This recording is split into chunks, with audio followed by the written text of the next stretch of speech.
So our next session will be a Zoom, an interactive Zoom with George Church.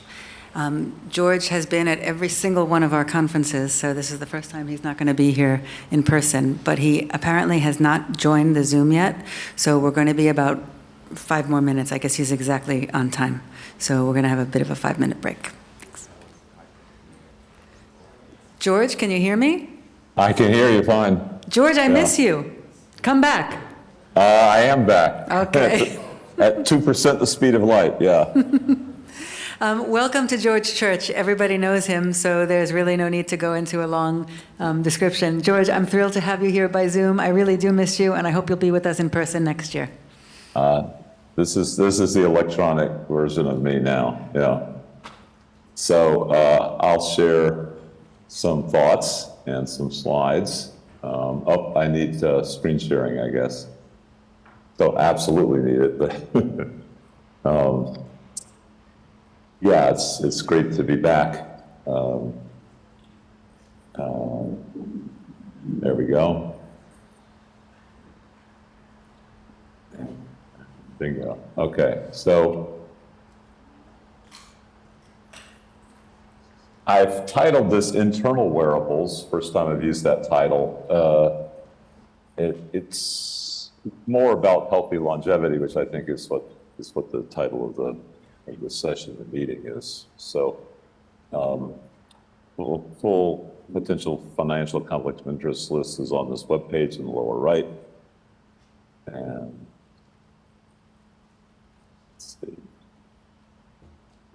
So, I'm going to touch on 4 topics. Probably the main one would be number 4, but we have made a recent breakthrough after working on it since 2004 to where we think we have one organism resistant to all viruses, and we're using that to inspire us to do other organisms, including human tissues. We have enhanced organs aimed at being resistant to pathogens, senescence, and cancer. Again, inspired by research in non-human organisms. And then I'll talk about extreme editing, in particular extreme multiplex editing, and its use in recording, among other things, recording of sort of things that wearables record, except every cell being a recorder rather than having one device per person. And then finally, the aging reversal more generally. And I'll kind of go quickly over the molecular components, but in the Q&A, I'd be happy to dig down deeper. These are exponential times, even more exponential than the electronic miracle, 2 to 10-fold per year over, decade or more, bringing down the price to 20 million-fold for both reading and writing DNA, and then pretty much anything you can make with DNA. So, but does that translate to therapies and other things that seem to keep going up and up? In a couple of slides, you'll see that. This slide claims $2 per dose, but I'll expand on that later. But as we think about the 4 options that my lab pursues, gene therapy, cell therapy, small molecules, and proteins, I'm going to emphasize a little bit the gene therapy component of this. It is, at least in principle, and in some cases, once in a lifetime rather than once a day. It is smart in the sense that the cells containing the genes or cell therapies can chemotax and do other smart things that are very hard to pack into a virus or lipid nanoparticle so far. If we have a mechanism of action from the literature, most of that is framed these days in terms of genes and proteins. It means we can quickly go to that. And if the protein is a member of a protein family, which it often is, then the active site looks kind of like the same to all the small molecules, but they're quite different if you're actually targeting the gene or the protein. You can make splice site-specific, person-specific, family member-specific. And then we'll talk about cost in just a moment. So since I had helped, or had set as one of my top goals, bringing down the costs of the technologies that I worked on, so they'll be affordable for everybody, not just the rich, and that had worked out for DNA reading and writing, I was distressed when I entered the gene therapy field to see that the costs were, it is cost effective to have $2.5 million per dose, but it is still not, I don't think, fully equitably accessed. And so I was delighted as we start to get to larger markets than the rare diseases like hemoglobinopathies and spinal muscular atrophy. If we go to things like pandemic, where the top 5 vaccines were formulated as gene therapies, either as a viral capsid delivering double-stranded DNA or a lipid nanoparticle delivering a single-stranded RNA, they're still in the range of $2 to $25. And so $2 a dose is a far cry from $2.8 million a dose. So I think that's, we need to think about ways to make large markets. Now, clearly pathogen resistance is important, and we're working on a general way of doing this by changing the genetic code, the 64 triplet codons genome-wide. We've done this in an industrial microorganism, E. coli, and this is partly inspired Grow Biosciences as a spin-off company from Dan Mendel helped it all co-found. But fast forward to yesterday, more or less, where we have a preprint in bioRxiv. We've recoded 2 of the 64 codons that normally encode serine. We've passed them through to leucine. So these are both standard amino acids. We also do non-standard, but these are standard amino acids. But switching serine and leucine, which look nothing like each other chemically, we now have shown that they're not resistant to all the known viruses, of which there are hundreds, but to unknown viruses that we get en masse from samples of farms and rivers and lakes. And here's an example of a mixture of 12 environmental isolates that have potentially thousands of new viruses uncharacterized. And we can show that these are completely resistant. And on paper, they should remain resistant, at least to naturally occurring viruses. So that's finally an example. Now we're trying to do it again. It's a general method, trying to do it again for other microorganisms, for plants and for animals and humans. Now, that's one example of where we would want an enhancement. We want to not only deal with organ shortage and people dying in the waiting list, but we want to make sure those organs are the best they can be. We don't want them to senesce or get cancer, have immune reactions or pathogen reactions if we can avoid it. Now that means we can do germline engineering in animals which are going to donate organs, even though we can't do germline in humans directly, and hence can't get enhanced organs from humans. But anyway, this is going very quickly. We have pigs now in preclinical trial, organ donations to non-human primates. We also have a couple of human experiments that have happened recently, although not, I think, in the mainstream of the organs that we want to ultimately test. So hopefully in the next year or two in clinical trials. And this involved multiplex editing, I think the record for multiplex editing in germline, which is 3 different sugars, which are different between humans and many animals, clotting and complement factors, major histocompatibility, which is the main thing we test for in transplants. And then these endogenous retroviruses is present in almost all animals, and in pigs, it's released into the surroundings of all of the tissues and organs from any pig. And the number of these endogenous retroviruses in the genome ranges from 20 to 80, and we knocked them out in a number of different strains, knocked out all of them, so there's no functional retroviruses, although we've retained a functional envelope protein because that's involved in some of the development of the placenta. So we want that to be normal.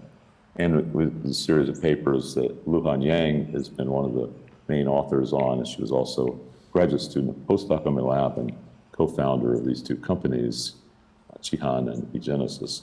Jim Martman has led one of the various clinical settings with surgery at the MGH. And so I mentioned pathogens, cancer and senescence are documented in mice that can be engineered to, for example, have more tumor suppressor genes.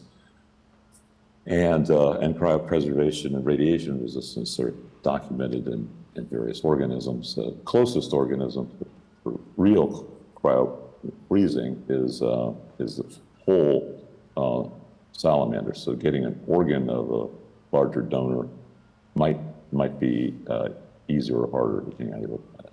Radiation resistance, admittedly a distant relative of ours, it is E. coli. That only 4 genes were necessary to change it from a radiation-sensitive organism to a 100,000 times less sensitive organism. So that bodes well for experiments that we've begun on making human cells radiation-resistant. And then just as radiation and infection plays a role or is reflective of the aging process, almost every form of morbidity and mortality does, there are these repetitive elements, in addition to the endogenous retroviruses, which were repetitive sort of at the range of up to 80 repeats. There are other repeats in the tens of thousands to millions, and these have been implied in aging in a variety of organisms, long interspersed and short interspersed repeats in ribosomal RNA encoding genes, all have been involved in senescence. And so we wanted to be able to read and write these things as we can, single genes. I mentioned ERVs, this little arrow on the left. Lines was the next one that we've taken to saturation, where we get complete replacement of all the active ones as far as we can tell. And now we've moved on to signs and centromeres, which are millions, maybe 2.5 million copies, and we've started mutating those with some success. But the interesting observation is that we can change this large number of edits at once almost as easily as we can do 1 or 2 edits, which is what most labs have succeeded in, or shown great skills at. So we have now, our record is 24,000 edits in a human stem cell line. Actually, from I am the donor of that line. It's in wide use for a variety of things. To get that edit, we couldn't do normal CRISPR. We had to use a deaminase instead. And in fact, we prefer the A deaminase to G over the C to T. C to T involves a little more toxicity, a little more off target. So all the records here have been set with A to G, and we're grateful to David Liu and his colleagues in his lab for providing us with some of these enzymes in advance of publication. And Raphael Chunting and Corey were key, and Oscar Khalid and Verena were all key players, and Chunting is taking this forward to some things like reporting, and Verena as well. So for recording, the idea here is to make something like a flight recorder. This is something where you record a lot of data in your plane, and you hope that your flight, at least, and no flights are actually use it, because it means that the plane had a serious problem. But anyway, all that data is recorded, and then you can go back, and in the case of a living organism, you can go back to any part of the space and time where it was on the plane or the organism, and what happened. And you can set the number of sensors to do that. So where do we stand on this? We started this idea in 2002 with a patent, and then many groups are now involved. This is not even a full list at this point of recording information in living organisms that are of developmental and physiological significance. We've recorded 2 terabytes, more than indicated here, just using 40 to 60 sites in the genome. In the Reza Kolhar, now at Johns Hopkins professor, and Prashant Mali, UCSD professor, who were postdocs in my lab, by adapting CRISPR so that it cuts its own guide RNA, and each time it cuts, it makes, sort of semi-random genome damage, vandalism, and then it generates information by this random process. It can also record things that are physiologically significant. But in this case, every cell in the body, as it records something about its developmental process, so you can reconstruct the tree of all the who begat who, which daughter cells came from which mother, all the way back. And you can do lineage for any cell at any stage. And these are some of the random insertion sites, so we thought we could do better than this. These are perfectly viable adults, even though they've got all these CRISPRs going off, changing their sequence all the time. As far as I know, they don't develop tumors or anything. Now that was 1 or 2 terabytes per organism, so it's about 1/1000th of the organism is dedicated to this internal flight recorder metaphor. And that's with just 60 sites maximum. We're moving to 1 petabyte in the same, which is a bit higher fraction than 1/1000th, but a lot more data. So 10 to the 15th bytes of information stored throughout all the cells collectively.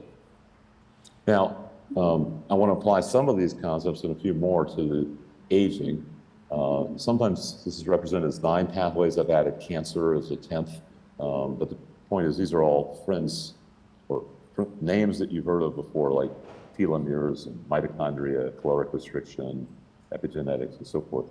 And in each of these themes here in this circle are also represented by biochemistry, which we know pretty well. I mean, some groups are arguing that we need to know more before we get started. I think we're in a good position for engineering, and more information will be welcome, but quite a bit is known, and hence we can make these multi-targeted drugs that try to get at the core of aging. So this is some of the pathways of aging now superimposed on the cellular structure, where extracellular media on the top, and then the transmembrane proteins just below that, and then the big yellow cytoplasm, the blue nucleus, and then endoplasmic reticulum in green, and the mitochondria in orange, and all the proteins that we think are major players. And I'll focus on some near the surface here, in that we want to look at those that released into the blood, released into the extracellular media in the blood, such as young blood has been shown to be restorative to old mice. And so the 3 that we picked were FGF1, FGF21, Klotho, and TGF-beta receptor, which has been turned into a soluble form so it can enter the blood as well. And this allows us to have fairly inefficient delivery to smattering of cells, rather than the requirement of efficient delivery of something that stays in the cell, where you have to get close to 100% delivery to all the genes that are all the cells. And so in this case, the last leg of the delivery is done through the bloodstream, which is very efficient. Anyway, we did every possible combination of these 3 factors, and we've done other factors that I'll mention in a moment, but this discussion, these 3 factors. And we find sometimes synergies, sometimes interference, and we're trying to work on a cocktail, possibly with smart sensors hooked up to it, so we can get a single drug device, if you will, with multiple components to it, just like there are multiple components to antibiotic treatment, antivirals, anti-cancers. But this one will be probably have to be a little bit smarter. We have to hit all 10 pathways, I think, of the aging process to really eliminate it. And Noah Davidson has done this work and some others that I'll mention in a moment. This is showing all the combinations of the 3 factors, T, F, and K, are the abbreviations for the genes I mentioned earlier, and then the various combinations. And you can see in particular this magenta and orange lines are doing quite well. For a variety of different tests. So we think if we get multiple diseases of aging all with one treatment, then we're probably getting close to the core aging in a way that's a little more convincing than if we got some biomarker that has unclear cause and effect relationship to aging, like, for example, DNA methylation is a common biomarker, and it's a good one for certain studies. But I think if we really want to have medical impact, we need to get multiple diseases of aging, and I'll summarize those in just a moment. But here, this is showing, for example, some of these accelerated models, like we can accelerate the obesity that's age-related with high-fat diet, and then we can reverse that with this therapy, and it doesn't just keep going to, anorexic wasting. It levels off at a normal weight. Insulin tolerant, we have a diabetes model that's also age-related, and we can restore that with an assay with insulin tolerance test. Kidney malfunction, we can do it with a unilateral, with a contralateral control, and that also is restored. You can see the control and the diseased ones in the middle, and then one of the combinations. So anyway, Noah participated in 3 such studies, all of them using AAV as a delivery vehicle, and then after his postdoc in our lab, started Rejuvenate Bio, and that's doing clinical trials on dogs now, and soon to make a veterinary product, and then soon humans. And these are our original list of 4 diseases is expanded now to 7, including osteoarthritis and neurodegeneration and mitral valve disease, which is common in a particular breed of spaniels. Now, just finally, we normally don't frame this as longevity. We frame it as aging reversal of diseases the FDA recognizes.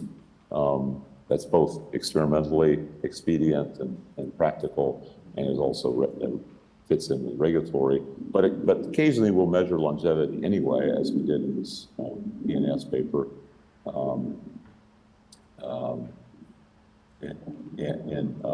with BioViva and collaborators, where the control animals are dying at their normal young age, but normal age for mice dying on the left here in brown, and then quite incredibly separated, no overlap, is the death curves for telomerase delivery via cytomegalovirus, a much larger delivery vehicle, and follistatins. So these are both independently have a large impact on longevity, which I think is no surprise to people working on those genes, but it is now in a formulation that is compatible with delivery to patients. So that's it for this summary. I just open it up for questions now. Thank you very much.